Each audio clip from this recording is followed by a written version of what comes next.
Olá, nós entramos numa série agora sobre igreja, né? O que é ser igreja? O que nós podemos falar que é uma igreja de Jesus? Então nós vamos usar a carta aos Efésios para tratar sobre igreja. Então a ideia é que sejam aí umas 10 mensagens, tirando a mensagem da semana passada, que é a mensagem, esse panorama que nós fizemos sobre de onde surgiu a igreja, que ideia é essa. Se você não assistiu, peço para você pause agora esse vídeo, assista o vídeo da semana passada, tem uma playlist no YouTube aí, e para depois você acompanhar, porque faz muita diferença, ok? Então nós vamos entrar na carta aos Efésios.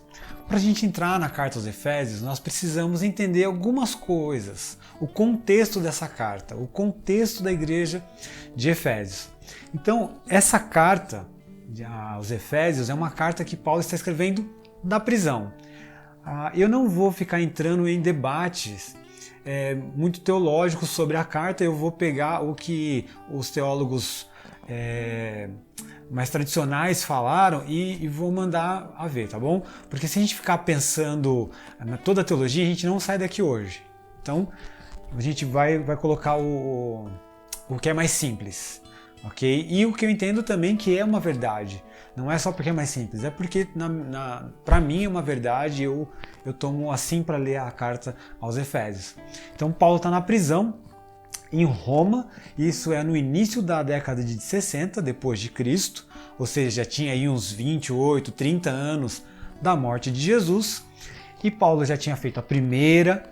Na segunda viagem missionária, o Paulo apóstolo, ele deixa então Áquila e Priscila, seus companheiros de viagem, em Éfeso, e na terceira viagem missionária, ele fica na cidade de Éfeso por 3 anos.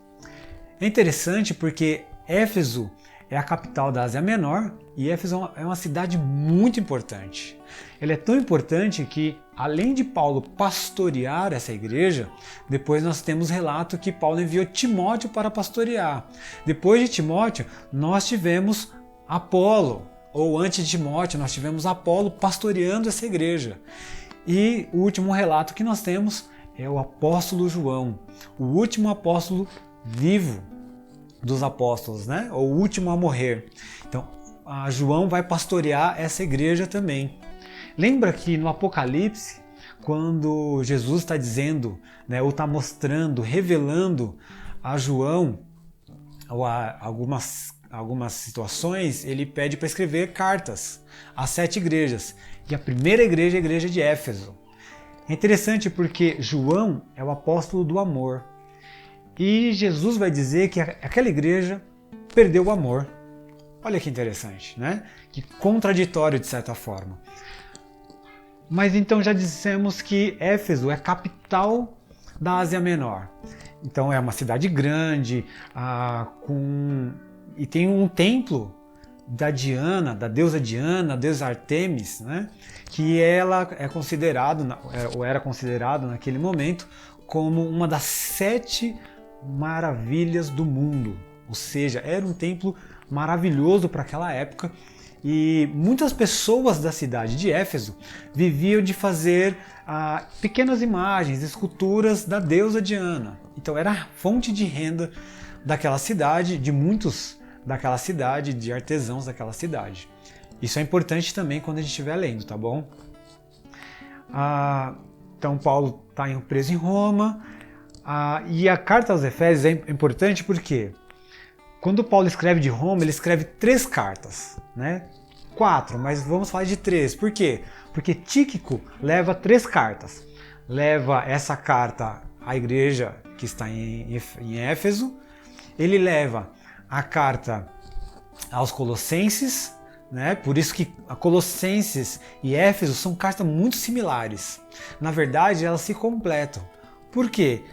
Efésios vai falar do corpo da cabeça da igreja que está sujeita a Cristo. Enquanto Colossenses vai falar da cabeça do corpo de Cristo, que é o cabeça da igreja.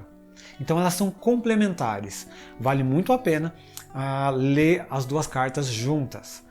E também uma terceira carta que ele leva a Filemon, né? Uma carta mais pessoal aí.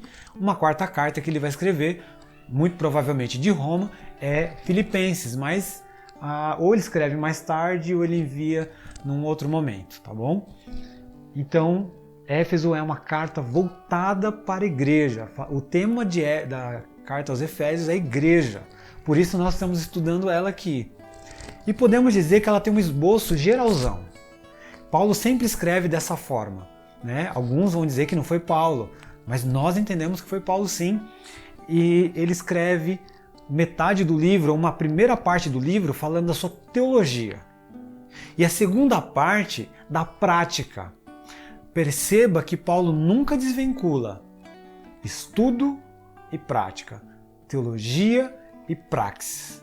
Então, se você é um estudioso da palavra do Senhor, nunca esqueça de colocar em prática. Se você só põe em prática, digo a você, não esqueça de estudar. Aliás, a Bíblia, já disse várias vezes, não é um livro para ser lido. Aprendi isso com Rodrigo Silva. É um livro para ser estudado. Então nós temos que investir tempo nela. Ler, reler, procurar comentários, procurar ferramentas para que possamos entender melhor o texto. Ok? Então, no capítulo 1 até o capítulo 3, nós temos aí a posição do crente, do cristão em Jesus. Qual é a nossa posição em Jesus? Isso é a parte da teologia. Quem nós somos em Jesus? Qual é a nossa relação com Cristo? E a segunda parte, que é a prática, que é do 4 ao 6, é a conduta do crente no mundo. Ou seja, uma vez que eu estou em Cristo, agora como eu me porto no mundo? Teologia, prática, ok? Essas coisas, elas andam juntas. Então, eu quero dar aqui mais alguns contextos para a gente poder entrar na carta propriamente dito. Então, a igreja de Corinto tinha recebido o Espírito Santo. Aonde está isso? Atos capítulo 19. Então, se você ler Atos capítulo 19 e capítulo 20, você vai perceber que ali está toda a conversa de Paulo com essa igreja de Éfeso. Tá bom? Então, lembra lá que Paulo chegou, eles não tinham ouvido falar do Espírito Santo, então Paulo impôs as mãos sobre eles, e o Espírito vem sobre eles, e eles falam em outros idiomas. E é importante porque é o último relato de Atos do Espírito Santo vindo com batismo, né? Foram 4 vezes, Atos capítulo 2, 8, 10 e 19. E quando chega no 19, é dizendo assim, é para o mundo. Não, o Espírito Santo não tem mais fronteiras. Se o judeu achava que era só para Israel, e depois viram que era para Israel, para os samaritanos, que era para Israel, os samaritanos e os prosélitos, em Éfeso já é para o mundo, já é para os gentios. E é por isso que eu e você hoje, nós temos essa graça de ter o Espírito Santo habitando o nosso ser. Nós não precisamos ser judeus, não precisamos cumprir rituais judaicos para sermos cristãos, ok? Dito isso, Paulo foi expulso da sinagoga e começou a ensinar numa escola de Tirano, né? Era comum as escolas naquela época, e ele foi expulso, né? Os judeus não queriam esse ensinamento de que o Messias tinha chegado. Então ele foi expulso. Até porque, imagina só, você é brasileiro e nós temos a religião que nós dizemos que é a religião verdadeira. E dentro de nós surge alguém dizendo, não, essa religião que é verdadeira, já veio Cristo e ele agora fez de todos um só povo. E aí nós, todos orgulhosos da nossa potência, prepotência, nós dizemos, não, você precisa ser brasileiro, você precisa curtir as festas do Brasil. Enfim, era mais ou menos isso que eles estavam dizendo, eles tinham símbolos judaicos também, enfim. Mas eles não queriam, eles expulsaram então Paulo, e Paulo vai ensinar, e então a igreja surge ali meio que numa escola, né? Diferente. Depois vai para uma casa, enfim. Havia um templo, né, da Diana, a deusa Artemis, que era também a deusa da fertilidade. Você pode ver isso em Atos 19, 28. Sobre a escola de Tirano, você vê Atos 19, 9. Aliás, Tirano é o nome dele, não era o adjetivo para ele não era tirano, né? Ele também, se fosse tirano, ele não teria aceitado Paulo. Tirano era o nome dele, por mais que surgiu esse trocadilho no português. E Atos capítulo 19, 23 a 25, vai dizer que por causa da pregação do evangelho, a idolatria estava em baixa. Então vamos lá. Se o povo daquele ambiente, eles vivem da idolatria, eles vivem de fazer santos, esculturas, imagens, e Paulo começa a pregar um Deus que não precisa de imagem, um Deus que é anti-imagem, que na verdade o oposto de você ter uma fé no Deus verdadeiro, não é você não ter fé, é você ter fé em imagens. Então quando essa mensagem chega, eles começam a diminuir a idolatria. Se diminui a idolatria, consequentemente, diminui a compra de imagens. Se diminui a compra de imagens, quem vive de imagens começa a ficar bravo. Então é essa tensão que começa a acontecer ali naquela cidade. Então você tem pessoas queimando o livro de feitiçaria, se entregando de fato a Deus. Há conversões genuínas em Éfeso. E aí há um grande conflito, a ponto que Paulo tem que sair de Éfeso por um momento, e tudo está relatado lá em Atos capítulo 19 e capítulo 20, ok? Então, basicamente, esse aí é o pano de fundo histórico que nós precisamos para poder adentrar essa carta. Dito tudo isso, vamos lá. Essa carta começa como qualquer carta de Paulo, uma breve saudação, e mostrando quem ele é, falando do seu apostolado, né? Uma ou outra vai tirar esse apóstolo e vai colocar como servo, mas essa é a base dele, né? Paulo, apóstolo de Cristo Jesus, pela vontade de Deus. É importante porque ele não se julga apóstolo por sua própria vontade, mas porque Deus o quis assim, né? E ele está escrevendo, e aí ele vai endereçar essa carta aos santos e fiéis em Jesus Cristo que está em Éfeso. Então, ele está escrevendo essa carta e ele vai dizer graça e paz da parte de Deus, nosso Pai, e do Senhor Jesus Cristo. Certo? Essa é a introdução básica, simples que ele faz em praticamente todas as cartas. Aliás, é um desejo meu um dia poder fazer um trabalho só sobre as introduções do apóstolo Paulo, o quão maravilhoso essas introduções dele. Mas parênteses é fechado, vamos lá. Eu quero focar agora, então, nos versículos de 3 a 14, que vai dizer mais ou menos o fundamento do cristão. Como uma pessoa é cristã, como uma pessoa se torna cristã. Então eu vou ser bem direto aqui, eu já fiz uma pregação num domingo sobre isso, onde eu investi muito mais tempo, mas aqui é um resumo para a gente entender esse fundamento do cristão. Quando a gente entende quem nós somos, a gente começa a entender o que nós fazemos, ou para que fomos chamados, ou o que devemos fazer. E isso tudo vai chegar na igreja. Então, primeira coisa que nós precisamos entender, que nós fomos escolhidos pelo Pai. Isso está no capítulo 4, que diz o seguinte: porque Deus nos escolheu nele antes da criação do mundo. Então a primeira coisa, quando eu me torno um cristão, quando o Espírito Santo encontra o meu espírito, eu não posso olhar para as pessoas que não têm o Espírito com vaidade, em julgamento. Por quê? Não foi capacidade minha. Foi Deus que me escolheu. Então isso tem de me tornar mais humilde, mais compreensivo, mais compassivo, olhar aquelas pessoas que não entenderam ainda, que o Espírito não foram encontradas pelo Espírito Santo de forma amável, orar por elas, perdoar, fazer de tudo para que elas tenham um encontro com o Espírito Santo de Deus, porque é o Espírito que vai convencer do pecado, da justiça e do juízo. Então, primeiro fundamento de um cristão: você é cristão porque você é escolhido por Deus. Um segundo fundamento: somos escolhidos por Deus, somos redimidos pelo seu Filho, somos redimidos por Jesus.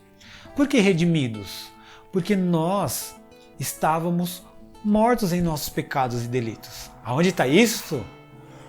Efésios capítulo 2, versículo 1. E Romanos 3, Romanos 6, o salário do pecado é a morte.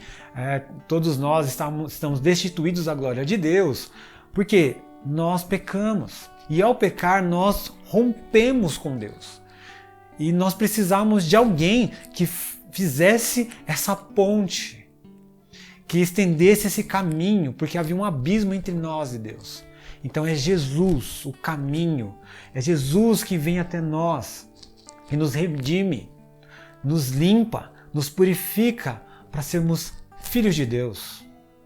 Mas tudo isso só é capaz através da ação do Espírito Santo. Aliás, é o versículo 11 que diz isso, que somos remidos por Jesus. Nele fomos também escolhidos, tendo sido predestinados conforme o plano daquele que faz todas as coisas, segundo o propósito da sua vontade. Nós somos redimidos em Jesus. E o último ponto é que nós fomos selados pelo Espírito. Então, primeiro fundamento de sermos cristãos, fomos escolhidos por Deus. Segundo fundamento, fomos redimidos pelo Filho. Terceiro fundamento, fomos selados pelo Espírito. Versículo 14 diz o seguinte, 13, perdão. Quando vocês ouviram e creram na palavra da verdade, o evangelho que os salvou, vocês foram selados em Cristo com o Espírito da promessa. Ou seja, Deus nos escolheu, Jesus nos redimiu e o Espírito nos sela, nos confirma como filhos, confirma que nós fomos redimidos por Jesus, confirma que nós fomos escolhidos por Deus Pai. Tudo isso mostra esse Deus que está em missão, um Deus que está vindo para resgatar o ser humano, para trazer o ser humano para um conhecimento de Deus, um conhecimento pleno de Deus, da realidade de Deus, de um relacionamento em amor com o Pai.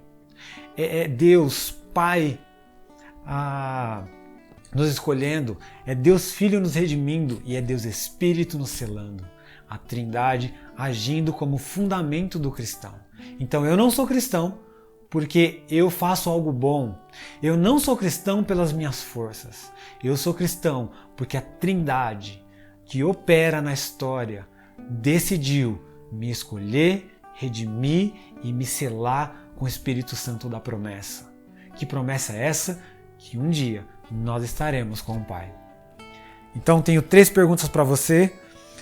O nosso tempo já esgotou faz um tempo. Vamos lá, 3 perguntas. Primeira pergunta: quais são as marcas de um cristão ou de um cristão de Éfeso? Qual é o fundamento ou quais são os fundamentos de um cristão? E o terceiro: você é um cristão? Deus abençoe sua vida.